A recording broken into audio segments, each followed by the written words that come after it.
right? I'm going to do this song called Who You Are, and I wrote this for the children in school as a parody of a Eurovision Song Contest song, Who You Are.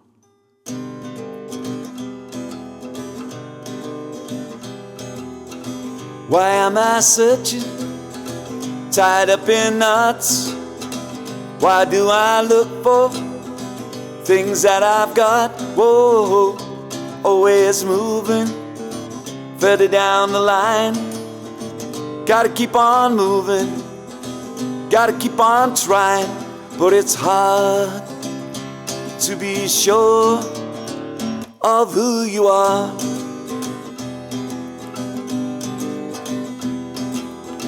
Why do I worry, tied up in pain? It may not happen, drives me insane. Whoa, always moving further back in time. Gotta stop regressing, gotta keep on trying, but it's hard to be sure of who you are.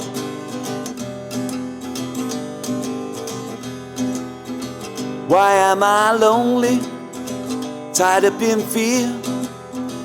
How can I be empty? I have you near. Whoa, always moving, never close to you.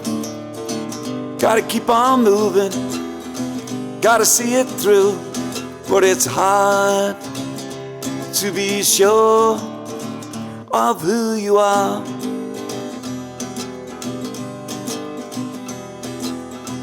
Why am I searching, tied up in knots? Why do I look for things that I've got? Always moving further down the line. Gotta keep on moving, gotta keep on trying, but it's hard to be sure of who you are.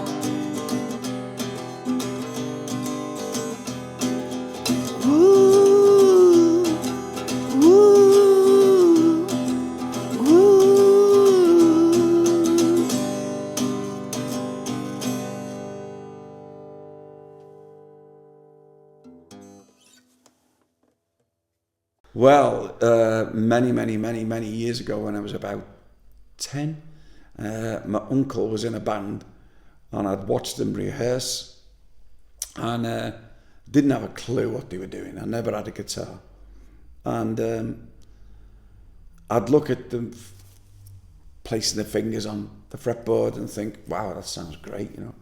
And when he wasn't in, I'd pick up his cherry red Fender and just mess with it. And I passed the 11 plus just before my 11th birthday. For my 11th birthday, my dad bought me my first acoustic guitar. It was 5 guineas in Hessie's in Liverpool. And the only chord I knew, which I didn't know what it was C and E minor, because I'd watched them playing C and E minor. And it took me till about the age of 14 when I met a lad called Tommy, same age as me, lived down the other end of our street. And I said to Tommy, have you got a guitar? And he said, yeah.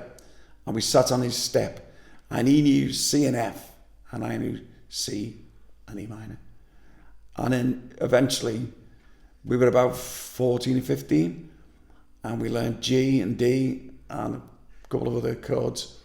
And we wrote a song together called Lonely Old Man, which was the first thing we'd ever played. Then they knocked our houses down, and Tommy went to Netherley. I came to Widnes, and that was it. So then I was sort of stuck on my own. And when I moved to Widnes, 2 lads, Tommy and Terry, asked me this day, did I have a guitar? And I said, yeah. Can you play it? I went, not really. And I went over and I played Lonely Old Man, and they were blown away. And I thought, wow. So consequently, Terry said to me, he went to what was then Fishermore School, bring your guitar tomorrow to our school, and we've got a little guitar group going. I said, oh, great, you know, thinking I'll learn more. I went to this room with my guitar, and I noticed nobody else had a guitar. And then the next thing he went, we've got to go to assembly. What? And it was like in the evening. So I get roped in with these lads, go in this assembly, and suddenly the headmaster at the front goes, and we've got a special treat tonight, boys and girls. All the way from Liverpool, we've got an artist who plays guitar and sings his own stuff. And I thought, great, I want to do that, as you know. And it's Keith Fielding. And I went, what? So in the middle of all these people, I stood up and sang Lonely Old Man. And I thought, about that big. And from then on, Terry and his older brother Tommy was 18. And another lad, Peter, we formed a little folk band. And we used to go around clubs playing and getting paid with biscuits or with Coca-Cola. And the first time we ever got paid, we got 30 quid. And we were like rich. We thought, we're on our way here. But it lasted till I was about 18. And then other things come into play. And then I just messed about for years and years, playing here and there, writing little songs. Went into teaching when I was, 35. Suddenly realised that the kids wanted somebody to play songs with them. So I bought myself a little teaching songbook, which was the first book I'd ever had with chords in. And played things like Whip Jamboree, Drunken Sailor, things like that. And the first song I did on this podcast was one I wrote for the children in school. Yeah. Right, this is my second song, and it was written when we were all sort of feeling down in lockdowns and things like that, and government swizzing us. And this was about how we can get together and rise above it all, giving us all a bit of hope, really. It's called Rise Above.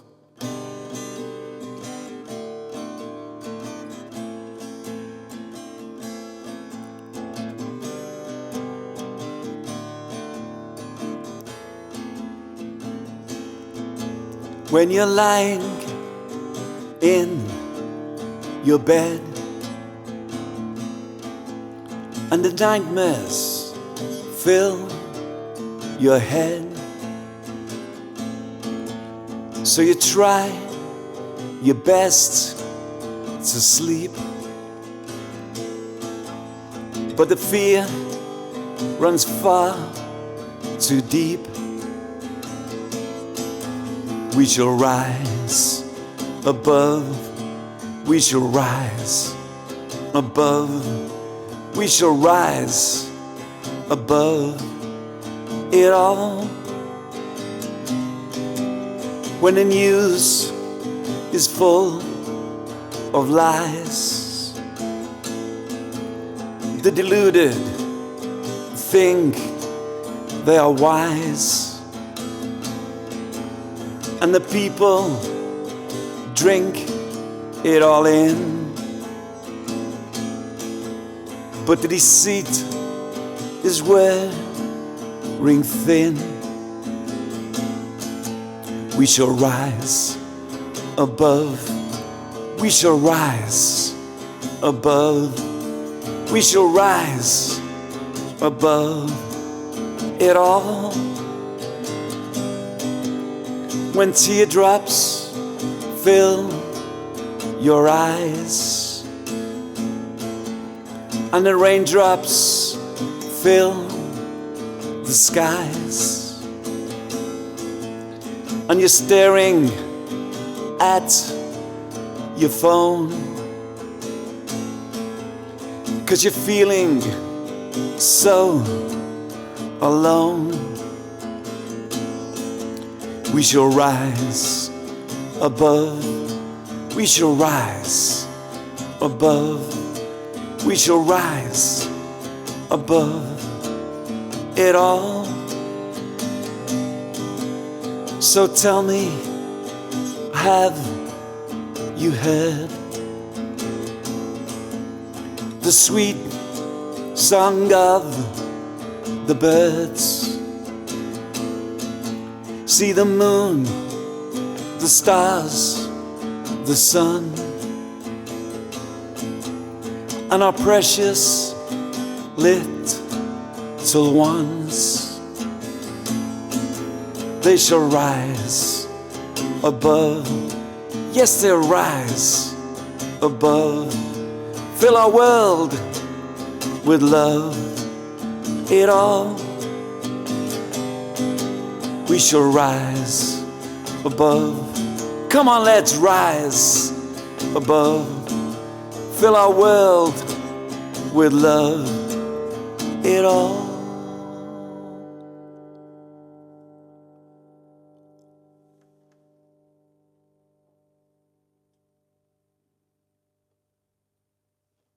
Usually, I live on my own, so I sit there and I think, right, what can I do? Telly's rubbish.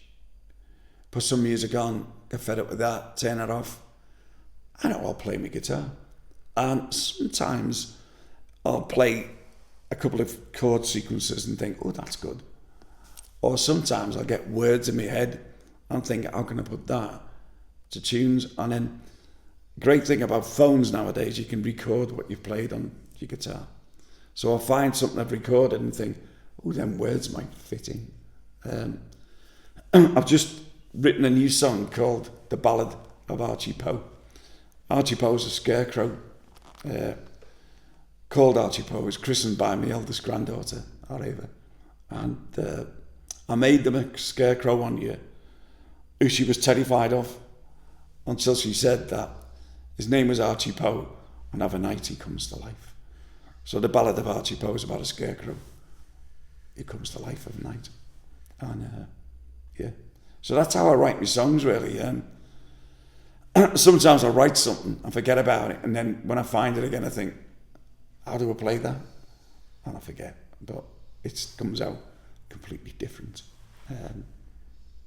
Okay.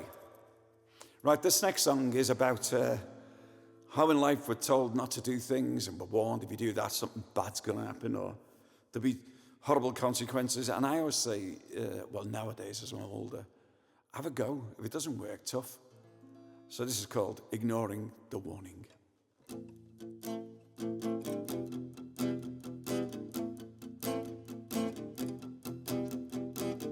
There's a man with a looking glass who studies the sky, and he sees the whole world with his perfect glass eye. Sailed over the ocean in his own made boat, ignoring the warnings that it just wouldn't float. He's somewhere in you, somewhere in me. We're all desperately trying to set ourselves free.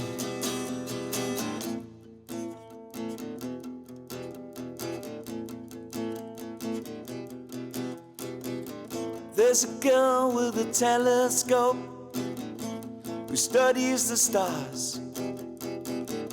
She swears that she once saw signs of life upon Mars.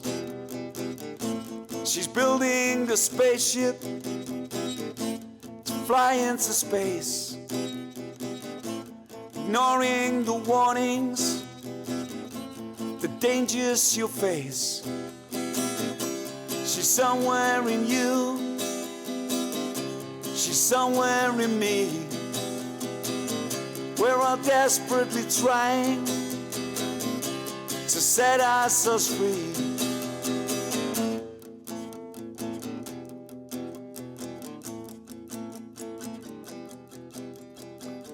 There's a child with a wild dream. One day they'll find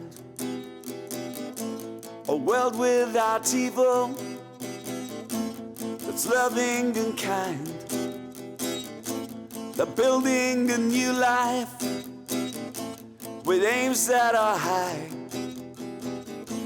ignoring the warnings that they just shouldn't try. There's somewhere in you, there's somewhere in me. We're all desperately trying to set ourselves free.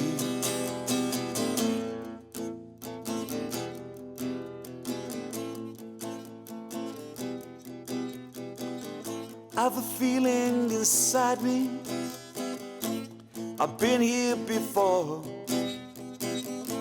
It's all so familiar, but I'm not really sure. So I'm building an army with people that care, ignoring the warnings to never go there. And I'm somewhere in you, you're somewhere in me. We're all desperately trying to set ourselves free.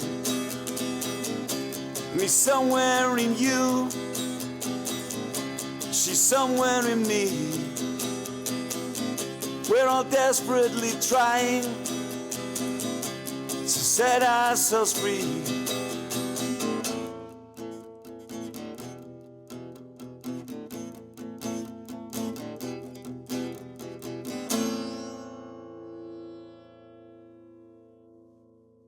I mostly write songs either for me grandchildren or my children, or I used to in the days write love songs. But a lot of my songs are quite depressive at times, or about times when you're down in life. And I like to think, like Rise Above, that people get some lift from them and think, oh, things aren't that bad, you know. So unless it's like to make kids smile, it's to make adults smile. And even if they don't like it, as long as they smile about it and think that's rubbish, but they can have a laugh.